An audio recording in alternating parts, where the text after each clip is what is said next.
Live from New York. It's a show that is 100% locked in on Game 1 of the World Series. Yeah. Knowing that the winner of Game 1 has won the World Series 86% of the time since 1995. I told you guys that, and you scoffed at me. So tonight will determine it. Is that what you're saying? According to the statistics in history. According to the statistics in history, over the last 30 years, 6 out of 7. Yeah, it's something. It's not really nothing. It's something. It's something small, but it's something. Yeah, it's something. We're starting with the Chargers' blowout victory over the Vikings. 27-point win. Herbert now 5-3. Carson Wentz was distraught. I don't know. The Chargers back. Yes. You guys know, and look, I picked Minnesota to win last night, so I didn't think they'd be back. But this is a team, Nick, that I thought was one of the best in the AFC. I going into the season, I had them below the Chiefs and the Bills and the Ravens in that group, Yep. but right there. And I do think they're back to that. Mm-hmm. Joe Alt is the key. Like, I thought when Rashawn Slater went down, that's going to ruin the season. Then when Alt went down, that's just too much for this team to handle. Some have been able to handle that. They can't. And when Alt was back last night, they looked like a different team like they did earlier in the year. They're 4-1 when he plays, Joe Alt. So he is critical to them. He's critical for Justin Herbert. Herbert looked great last night. The run game looked great. Kamani Vidal over 100 yards. And the defense looked good. Like, that was the worst beating the Vikings have had this year. Yeah. And the Vikings are, Brian Flores, we know how good he is as a defensive coordinator, and they had no problems running through his defense in a variety of ways. So I do think they are back to being like bona fide playoff team. Obviously the Chiefs have looked better lately, but I think they're back to being like, they're going to make the playoffs. I think they're better than Denver. So I also think they're better than Denver. I would not, and I don't think you're saying this necessarily. To me, I am not putting them in pen in the postseason because they are, to me, a fickle team in that if they are not running the ball well, they can get beat by anybody. As good as Herbert is, and Herbert was pretty damn good last night. I think they got a little fortunate that opening pick got overturned. Right. I'm not quite sure why it got overturned, but it did. And I think they saw it. I know why. But I agree. I thought it was a pick. I thought that would be a tough one to overturn on replay. I thought that was a very traditional, whatever the call on the field was, would stand. It looked like a pick to me. To me as well. But regardless, they end up winning. They end up blowing them out. Maybe that changes the tenor of the game. Maybe not. I didn't think they were going to lose that game. And had they lost it, my faith in them would have been close to 0 because I don't think the Vikings are very good. I think that on a short week in particular, there should be a lot of advantages for the Chargers with the better quarterback, with, as much as I like Kevin O'Connell, the more seasoned coach, and the Chargers executed that. But if we show you real quick the AFC standings, it's weird because the teams that we naturally have the most faith in because of pedigree, none of them are in the top 4. Oh. The Chiefs right now aren't even in the playoffs, and the Ravens, who the preseason favorites in the conference, have 1 win. So this is what I would say about my faith for the Chargers. This is how I kind of put the AFC playoff teams into buckets. Okay. As far as a potential playoff picture. Okay. I'd be shocked if the Colts, Chiefs, or Bills miss. I would be. I know, Wilds, you might think it's a little too much faith in Buffalo. I would be shocked if the Buffalo Bills miss the playoffs. Obviously, the AFC North is going to get one team. Or at least one team, I should say. I get it. That's a lock.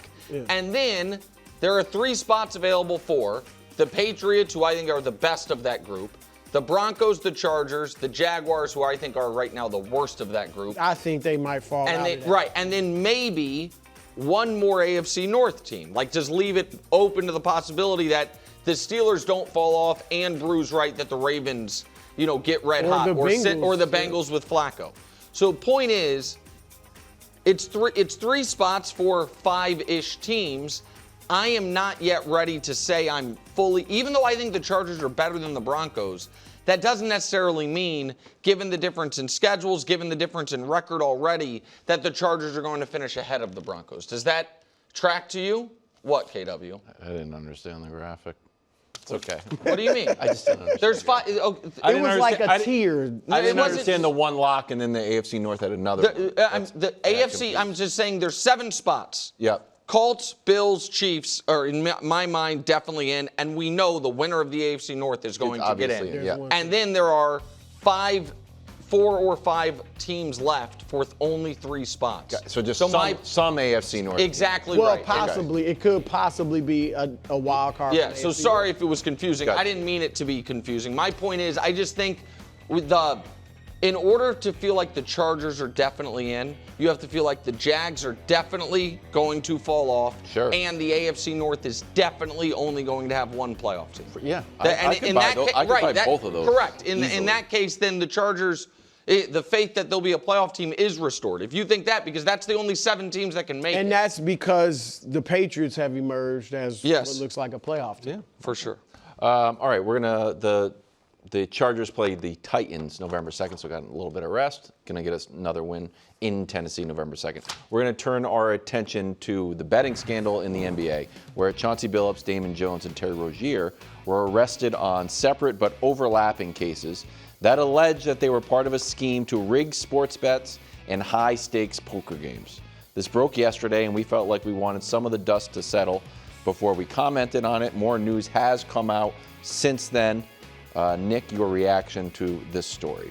Okay, so I will try to bullet point this as best as I can, but I also think, I obviously have a lot of personal experience in the poker world and in some of the high stakes poker world that I think I can shed some light on some of this that maybe other people can't.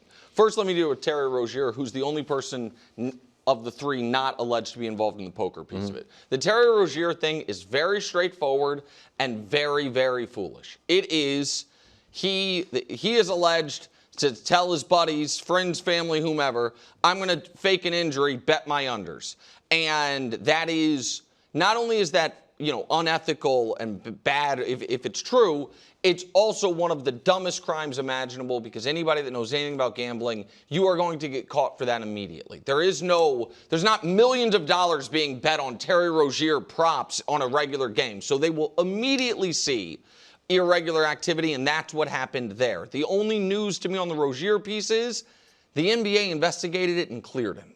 That's concerning, if I'm being totally candid. Like, the NBA did an investigation. Terry Rozier was like, we're fine with what we found. They cleared him, and Right, that's a it bad look. certainly appears that I read both full indictments. He looks to be in bad shape. I don't think people care all that much, not to be disrespectful, about Damon Jones. Full disclosure, I've known him since my days in Houston. We did TV and radio together. I know Brou covered him. Where he is relevant is he is a tertiary character around a lot of big teams and big players across the last 25 years of the NBA. He among players, he's kind of like one of the more popular. Correct. He's definitely one of the more popular guys. He's tight with LeBron. He's tight with Shaq. Like, guys love him. 100%. I covered him when he was with the Nets. Great guy. Worked with him at ESPN. I like him a lot myself, and he's a popular I like guy. him too. He is.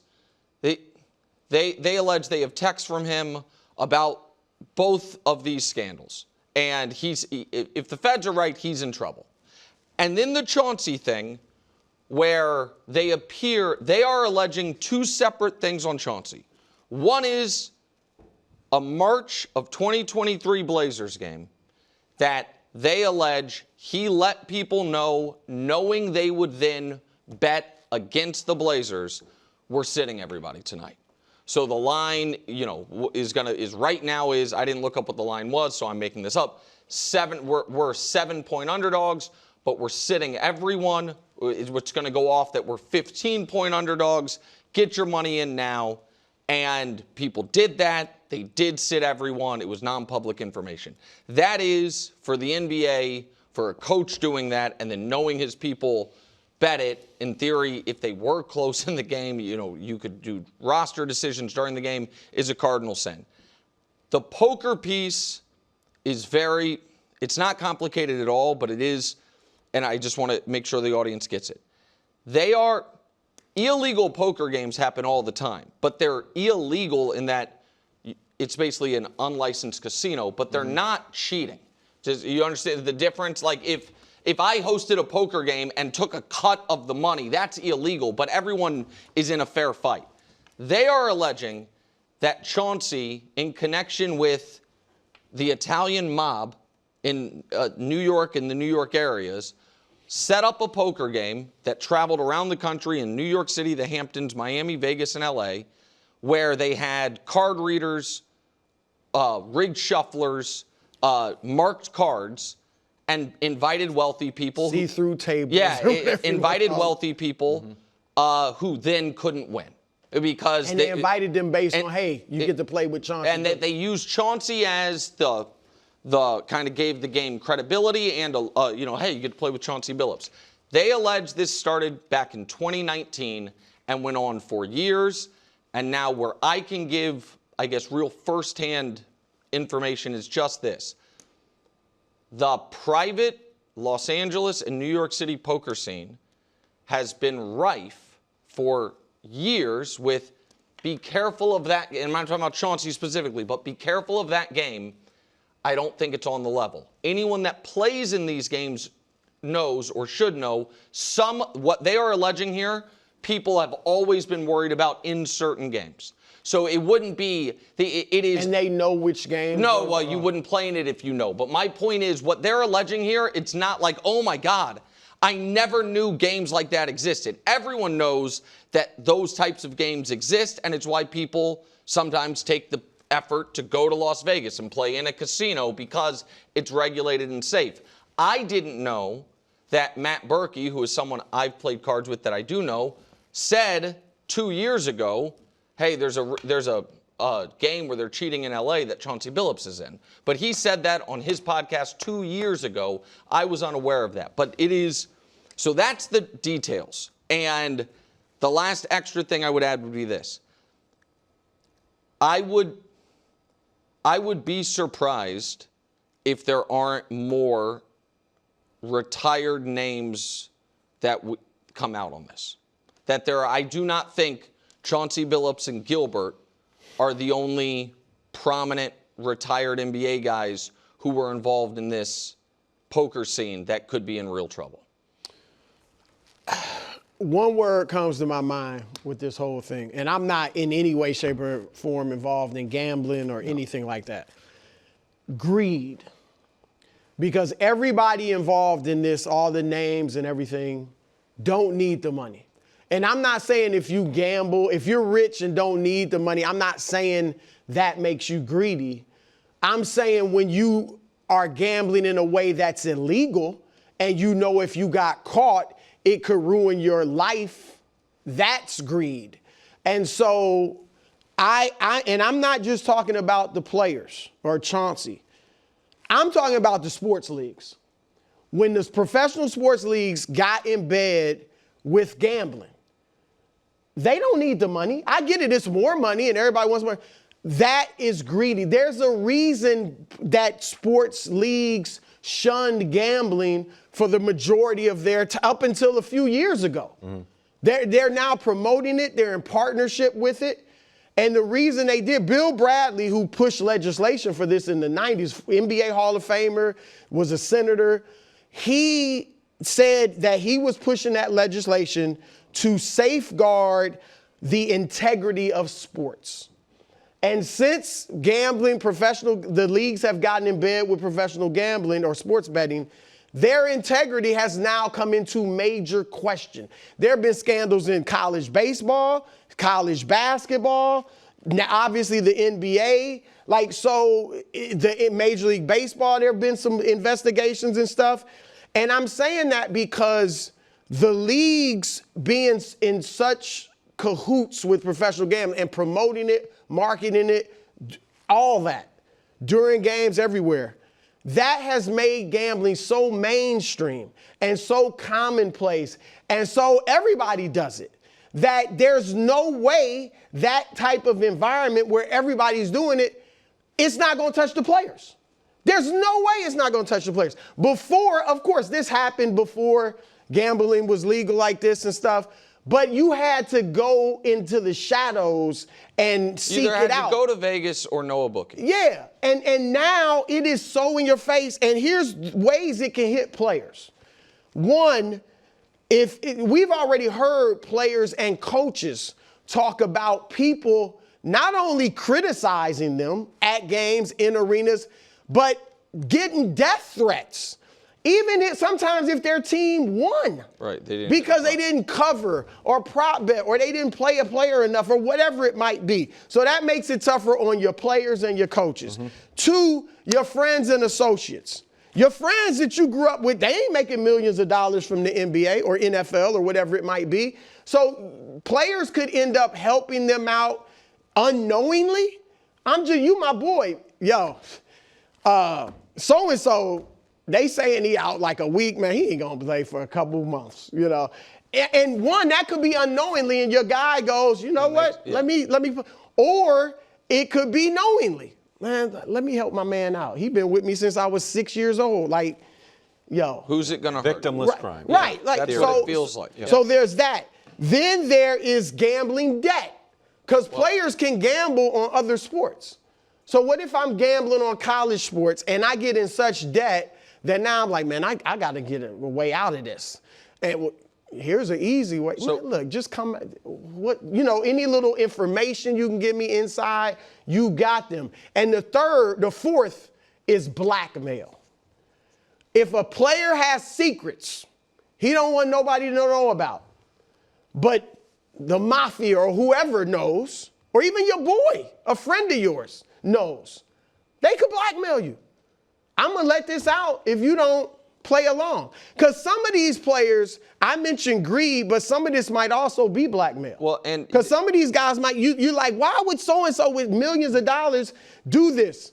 Maybe there's all sorts of things. I also think a lot of guys have made millions of dollars and don't have any money. And I think a lot of that. I agree with that. And I am a gambler. I have been a gambler since I was 12 years old. My dad was a gambler. My grandfather was a gambler. I'm a gambler.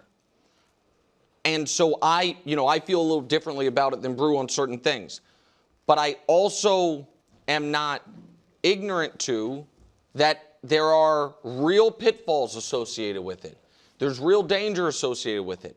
And one of the bright sides, in theory, of sports betting being legal was things like the game, the Blazers game that allegedly Chauncey gave inside info on.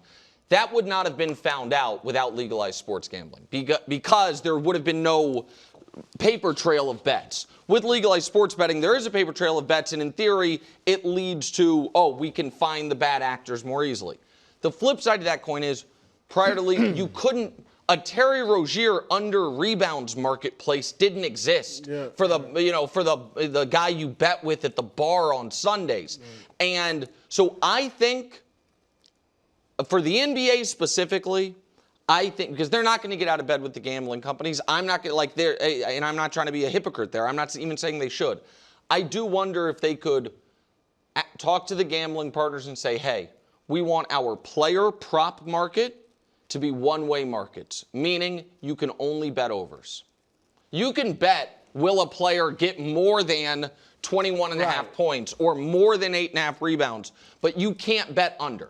Because a player can't rig his, I guess you could play a different style or something, but you can't easily rig an over. Getting more. But you can, but at any time you can be like, my ankle, I'm out. So I think make sure you get fewer than 20 points. Exactly. And look, I tend to agree with that, because if the leagues won't get out of bed with the gambling, then I do think there need to be more safeguards in place. Just like anything, whether it's alcohol, marijuana now, gun laws, like there's safeguards in place where you give people the freedom to do it if they want, but only to a certain degree.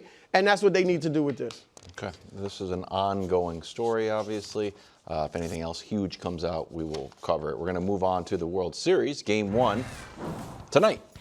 Dodgers in Toronto. Coverage starts on Fox tonight at 7 o'clock. Dodgers trying to gain their first back-to-back championship. Well, a back-to-back championship. Blue Jays trying to gain their first chip since 1993, but who has the most to gain? Well, Nick is here to break it down in a segment called Most to Gain. Most to gain. All right, let's get right to it. Very unique A block. The little Chargers, a little big picture Kinda gambling all over stuff, the and map. a most I don't to know if it was gain. serious. I like it. I love it. Number 8. This is kind of sentimentality, but I'm putting Clayton Kershaw on there because there is, on the pie of potential outcomes, one of them is the Dodgers are dominating the closeout game of this World Series. They're up like 6 runs in the 9th. They say, hey, Clayton, go get us the final 3 outs for your final 3 outs as a Dodger. It's his final year. Not game 7. Right, no, for real, seriously. You're like up, yeah. the scenario I is mean, I where love Clayton, you're but- up huge Yeah, okay. in the closeout game and up in the series, and they say this would be an amazing capstone to your career. Be great. Number 7, Coach Mangini. The only person on sports TV that believed in the Blue Jays all year long. That's very true. Number 6, Dave Roberts. Wilds, this would be his 3rd World Series championship as a manager. This is a crazy, show the list Number if 4. we could, Dust. Here are 3+, if you have 3 or more titles, born in the last 100 years. I was looking up the guys with multiple titles. One of them was born during the Civil War. The 3 of them were born in the 1800s, last 100 years. Pretty cool. That'd be Bruce Bochy, Sparky Anderson, Tony La Russa, Joe Torre, Dave Roberts joined the list. Pretty sick. Number 5, Canada. I'll be honest, been kind of an up and down last few years for our friends north of the border. It'd be nice to get a nice first championship for if their baseball team in 30 years. They can't not win in the Stanley Cup. Well, more on that in a moment. Number 4, Mookie. How about this? Last 75 years, guys who weren't Yankees, who won at least 4 championships. Here is the entire list, and Mookie would join it. It's those 5 guys. Wow. And with respect to Jim Gilliam and Javi Lopez, none of them were MVPs. Pretty cool. So, Yeah, he's the only. you're right, the only like all-time great on that list. The Yankees obviously have a bunch because they won so many. Number 3, Vladdy Jr. Launch himself into true superstardom. I don't know if he's there already, but if not, he absolutely has an opportunity. His personality, his play style, all of it is magnetic. He's number 3. Number 2, little doubleheader. Freddie Freeman or George Springer. Here's the full list of multi-time World Series MVPs. Corey Seager, Reggie Jackson, Bob Gibson, Sandy Koufax. With respect to Corey Seager, he doesn't really fit those other 3 as far as, all-time legends, but still, that's it. Cool. You have 2 guys now in George Springer and Freddie Freeman, and obviously Springer would be for 2 different teams that could do it. And number 1, obviously, the boat, per Brou, Shohei. They win back-to-back World Series after he goes there from Anaheim or from Los Angeles. And Does he have to play great? No, I don't think so. I think his That season, last game. his MVP. I mean, he's going to win MVP. Plus the clinching game would I do it. don't think he played terrible, but even just I think Right. Yeah. okay. That one game short is series. Yeah. You play. Well, you got a sugar, you get a little spice. Now it's time for the most to lose list. Always a treat. Yeah. Number 5 on most to lose, Canadian hockey. The Raptors won a title. The Blue Jays might win a title. It's 1993. You haven't won a title, Canada. Get it together. Well, they haven't won it. Is that true? Canada has not won a Stanley Cup since 1993. Oh my That's goodness, I didn't incredible. know it was that bad. Same That year the is Blue Jays incredible. won, Canada also won. Oh, I gotta and make since fun of my then they Canadian haven't. friend. It's 32 years. Holy cow. Number 4, KW. Most to lose. What'd I do? Well, 2 reasons. One is Mookie getting another World Series. I count that as kind of like an I emotional understand you win would, for but me. here's the other thing, Brou. What is the only That's not college or pro sport defending champion that Wilds all year long wasn't like, they're going to win it again? The Dodgers. Yeah. You abandoned Captain Easy stance at potentially the worst moment. Number 3, Dodgers bullpen. If they lose, they're going to be the reason. Yep. I see almost no scenario where the Blue Jays win the World Series, and it's not in large part because of them. Most to lose mainstay. Number 2. I knew it was. I knew it. I mean, I gotta hear this. What do you mean? Michael, Magic, Michael, both MJs, both iconic, similar eras. Well, I don't know. How's post-career going? This would be 5 championships for Magic if they win. 5! I'm not even counting the Lakers championships. They won 5 with him kind of in tertiary role. Meanwhile, Michael, I mean, what are we doing? I'm just telling you. Why are the facial expressions as? I'm just telling you You what they already are. put Got it a in NASCAR Magic. championship? I guess. I don't need. I trust Josh. I think he might have. I think it was Truck Series or I think something. a few fishing Oh, fishing. championships. Oh, He's yeah. a big time Yeah, fisher. that's right. That's Number what He's a one. big time fisher. Number 1, Babe Ruth. Babe Ruth. Oh. Yeah. What if Shohei hits a couple bombs, wins a game in the World Series? Throws a no-hitter. Yeah.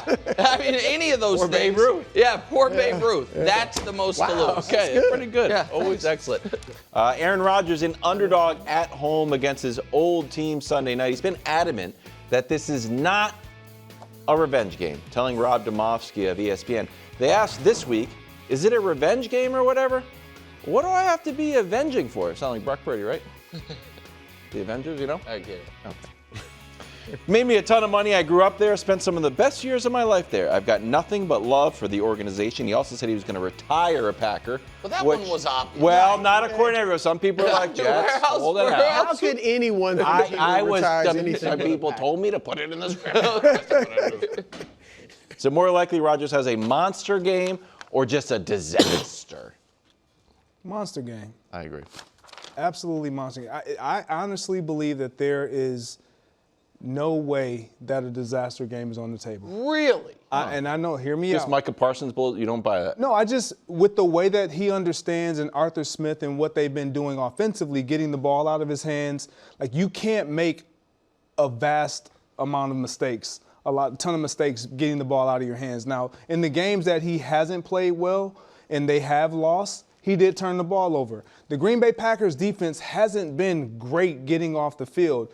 Aaron Rodgers, one of the things that I love about when you have these types of games, and Brou has kind of alluded to this as it pertains to Aaron Rodgers, is the bigger the stakes, kind of the better your stars play. Well, Aaron has kind of struggled, specifically in the playoffs. Well, this isn't a playoff game, and he's made it such a love fest to where it's almost like no animosity, no hard feelings, all these things. However, I want to stick it to you. So all week, you better believe he's been brewing some things up, prepping out of control, wanting to outplay his counterpart in Jordan Love, even though he talked about swapping jerseys, almost kind of like how when we heard the story about Kobe and Pau Gasol and when they were playing overseas in the Olympics, how Kobe said, "I'm gonna set the tone," but he softened them up pre-game. Yeah. I feel like that's what Aaron's doing. Oh. He's softening everybody up. I love this. To set the tone, and then he's gonna try to knock them out during the game. And he has the ability to still do that. The Packers aren't going to fall for that, though.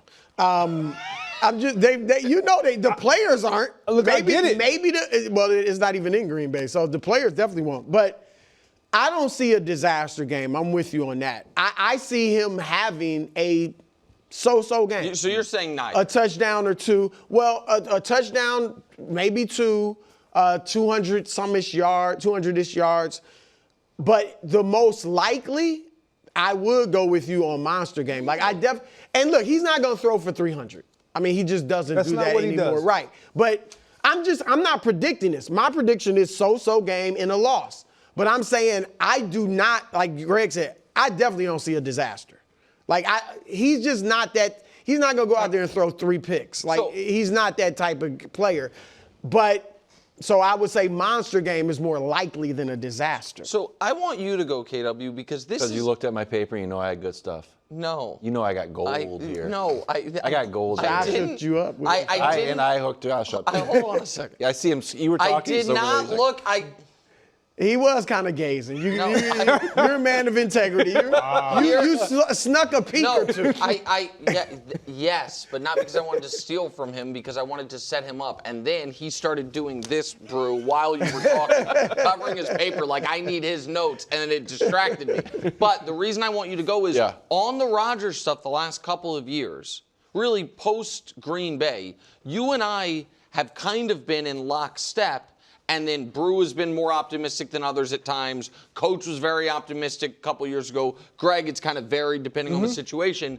But you have been maybe the most pessimistic. Eye test. But now you've all of a sudden flipped. So Yes. I'm confused. Well, for a few reasons. Okay. One, once you get out of the Jets organization, good things happen. I don't think anything good is going to happen to the Jets. Two, as the editor and publisher of Hobble Watch, I am innately familiar with Achilles injuries and the timetable. And everybody says 8 months, a year, 14 months. Jason Tatum might be in the dunk contest.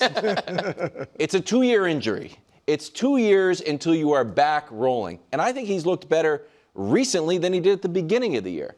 So I also believe in legendary guys. I just feel like we can't, being on this show, we've come like, I can't believe the legendary guy did legendary stuff. LeBron and Steph got together and had an epic performance that they weren't supposed to have on paper. So I think he is due for an epic game, even if he hasn't, he doesn't do that anymore. This is all I'm asking. Can he play better than Jacoby Brissett played? Jacoby Brissett threw for 279, 2 touchdowns, passer rating of 111. Flacco, another old guy, 222 touchdowns, passer rating of 91. Dak is kind of on another level at this point, but Dak threw for 19, 3 touchdowns, passer rating 125. Can Aaron Rodgers have a So Dak? what's epic, though? Look, if he threw 4 touchdowns against the Jets, maybe that's a lot. But I think it's on the board that he has, when he looks back, one of the most memorable games of his career. I just don't think he doesn't throw for big yards anymore. Right. Like the yards, the total yards thing can be a little tricky because have you played all the games? Have you had a bye? Yeah. So I didn't love how I presented the total yards thing the other day because it felt unfair because everybody hadn't played the same amount of games. But yards per game is fair. He is right now throwing for 211 yards per game. That is 4 more per game than Rattler, and it is less than the Prince, Flacco, Caleb, Bo Nix, C.J. Stroud. None of whom do we think are having great years. Mm-hmm. And so we are talking about it from Rodgers' perspective, and I get that. Man, this is absolutely a Matt LaFleur bulletin board game, too. Yes. And I understand he doesn't design the defense. But you're right. But LaFleur brought in Hafley, they traded for Micah. Of course. This is the game they've had circled as well. Yeah. And I think it is on the board that we get a strip sack early and this thing spirals. Wow. So I think disaster is more likely. Really? Again, I agree with you, Brou, that the most likely is neutral. Yeah, but I'm there. But of the two, you tell me, we're either coming in here Monday and he had 2 turnovers and threw for 180, or he had 3 touchdowns and threw for 310.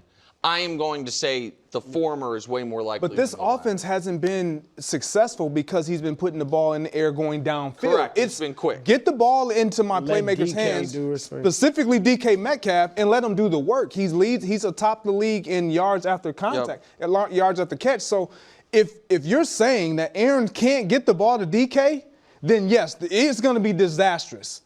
I believe he'll be able to get the ball to DK. Ravens host the Bears. This is Lamar at practice, Brou, 3rd straight day practicing.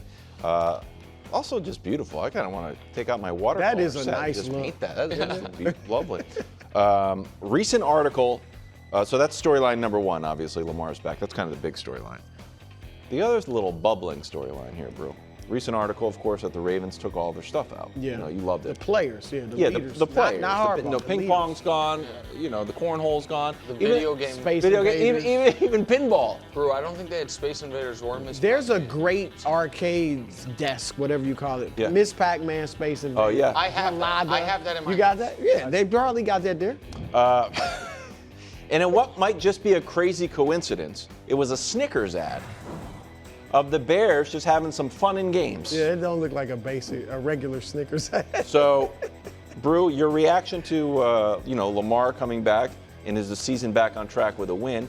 Also, just a funny coincidence of the Bears having some fun. Look, Bears. I mean, I'm not an anti-Bears guy. I picked them to make the playoffs. Not smart.